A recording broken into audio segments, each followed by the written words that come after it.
Hello viewers, આપ સૌને મારા જય શ્રી કૃષ્ણ. આજે ફરીથી આપ સૌ સમક્ષ થોડી વાતો સાથે હાજર છું. શરૂઆત કરીએ શ્રી હરિની પ્રાર્થનાથી. જગત નિયંતા પાલન કરતા હે દામોદર દુઃખ હરતા હે જગદીશ્વર હે પરમેશ્વર હે માધવ તમે સુખ કરતા જગત નિયંતા. પ્રભુ શ્રી કૃષ્ણ પરમાત્માને પ્રણામ કરીને આજની વાત શરૂ કરીએ. દર્શક મિત્રો, આજે આપણે થોડી મન વિશે વાત કરીશું. પ્રથમ એક નાનકડી દ્રષ્ટાંત કથા જોઈએ. એક રાજા પાસે એક બકરો હતો. બકરાને લીલું ઘાસ બહુ ભાવતું હતું. લીલું ઘાસ જુએ કે તરત જ ખાવા દોડે. રાજાએ ગામમાં ઢંઢેરો પીટાવ્યો કે જે કોઈ માણસ મારા બકરાને જંગલમાં લઈ જઈ ચરાવીને તૃપ્ત કરીને લાવશે તેને હું મારું અડધું રાજ્ય આપી દઈશ. બકરાને ચરાવી લાવો તેમાં શી ધાડ મારવાની છે? એમ સમજી એક માણસ જંગલમાં નદી કિનારે જ્યાં લીલુંછમ ઘાસ ઉગ્યું હતું ત્યાં બકરાને લઈ ગયો. બકરાને છૂટો મૂકી દીધો. બકરાએ ખૂબ ઘાસ ખાધું. સાંજ પડી તે માણસને લાગ્યું કે હવે બકરો ધરાઈ ગયો હશે. તે તેને રાજા પાસે લઈ ગયો. રાજાએ મજાનું લીલું ઘાસ બકરા પાસે મૂક્યું અને બકરો ખાવા લાગ્યો. વાસના એવી પ્રબળ છે કે તે કદી તૃપ્ત થતી નથી. ઘણા માણસોએ બકરાને ખૂબ ખવડાવી તૃપ્ત કરવા પ્રયત્ન કર્યો, પરંતુ બકરો મહેલમાં આવે અને રાજા તેની પાસે લીલું ઘાસ મૂકે કે તરત જ બકરો ખાવા માંડી પડ્યો. અંતે એક પ્રભુપરાયણ માણસ કે જે મનની ચંચળતાને વશ કરવાનો ઈલાજ જાણતો હતો, તેણે રાજાને કહ્યું, મહારાજ, આજે તો હું તેને ચરાવવા લઈ જઉં છું. તે માણસ બકરાને જંગલમાં જ્યાં લીલું ઘાસ ઉગ્યું હતું ત્યાં લઈ ગયો. બકરાએ લીલું ઘાસ ખાવાની શરૂઆત કરી કે તરત જ તે માણસે પોતાના હાથની લાકડી તેના મોં પર ફટકારી. જ્યારે બકરો ઘાસ ખાવા જાય ત્યારે તે માણસ તેના મોઢા પર લાકડી મારે. બકરો સમજી ગયો કે લીલું ઘાસ ખાવાનો પ્રયત્ન કરવો એટલે લાકડીનો પ્રહાર સહન કરવો. સાંજ સુધીમાં બકરાના મનમાં આ વાત ઠસી ગઈ. તેણે લીલું ઘાસ ખાવા તરફથી મનને વાળી લીધું. સાંજ પડતા તે માણસ બકરાને રાજા પાસે લઈ ગયો. હંમેશની માફક રાજાએ લીલું ઘાસ તેની પાસે મૂક્યું. ઘાસ જોતા જ બકરાએ મોઢું ફેરવી લીધું. ઘાસને મોં પણ ન અડાડ્યું. આપણું મન પણ એક બકરા જેવું છે.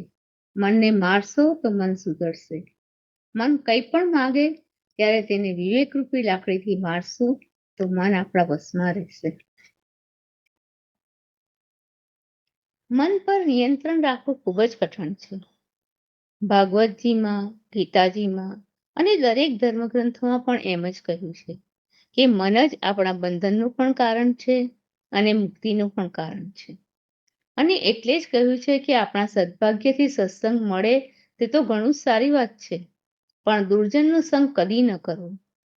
દુર્જનનો મતલબ કોઈ વ્યક્તિ પરત્વે ન લેતા એવો તારવીએ કે જ્યાં નિંદા થતી હોય, કપટ માટેની વાતો ચાલતી હોય અથવા હંમેશા અસત્યનું જ આચરણ થતું હોય એવા સંગથી દૂર રહેવું. એ તો આપણા હાથની વાત છે.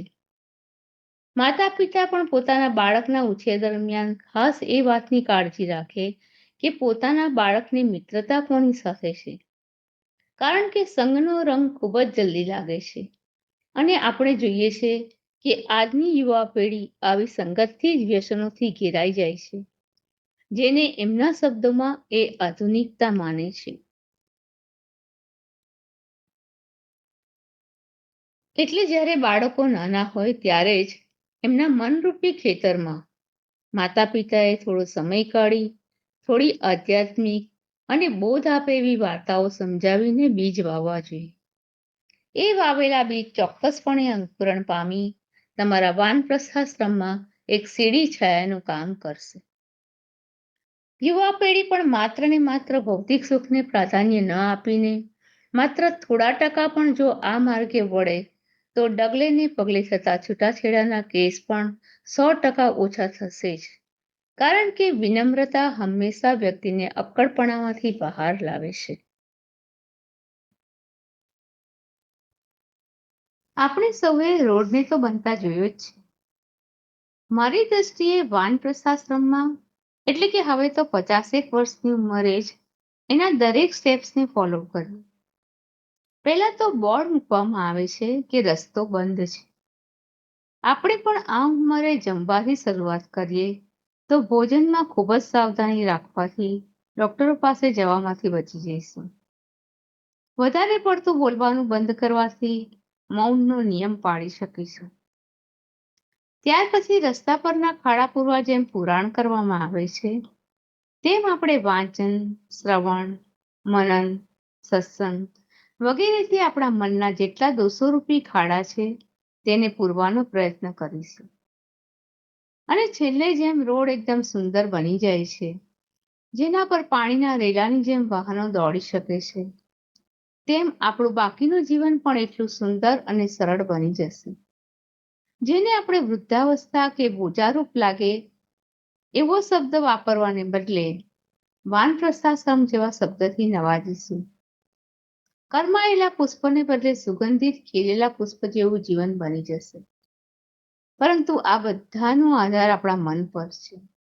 મનની લગામ તમારા હાથમાં હશે તો જ આ બધું શક્ય છે. સત્સંગથી માણસનું મનોબળ મજબૂત બને છે.